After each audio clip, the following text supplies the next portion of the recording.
Hanggang sa ngayon, naririnig ko ang iyak ng aking ina. Iyak na nagmamakaawa. Iyak na walang awang pinaggahasa ng iyong mga tawan.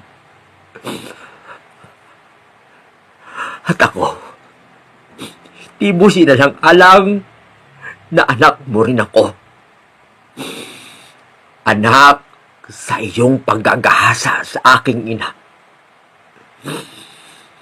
Matagal ako nang unila sa aking ina kung saan ako nagpunta, napadpad, ubalit nagsikap ako para lang mahanap ka. Oo, inaamin ko. Ako ang may akda at plano sa pagpapabagsak ng negosyo mo. Isa kang siyaw-siyaw. Si Raulo. Ikaw siyang tulakirwa. Isang nilalayang nilakyaw. Ikalakyaw ak nila. Marahil hindi ako naging matagumpay katulad mo. Pero wala akong ibang hinangad ang mapagtagumpayan na mapabagsak ka. Bueno,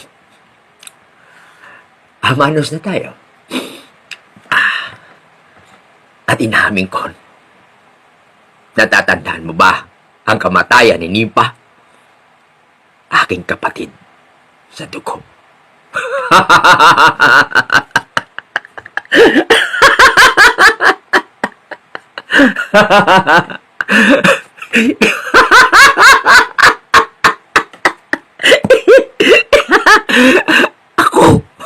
Ako yung pumatay.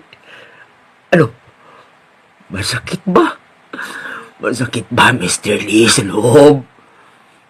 Ang mamatayan ng mahal sa buhay. Ngayon, Mr. Lee, hindi pa ako nagtatapos. Abangan mo pa ang mga susunod kong gagawin. Gabi-gabi, halos madurog ang ngipin ko. Para lang tuluyang kang pabagsakin at tuluyang mapatay. Pero hindi kita papatayin na ganun-ganun kadali. Gusto kong balatang ka ng buhay. At yung tipo nagmamakaawa na sasabihin mo sa akin, tama na. Tama na. Wag. Ganyan kita gustong patayin.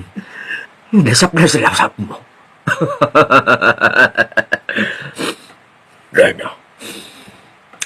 Hanggang dito muna ako, Mr. D. Abangan mo ko. Ha? Babu.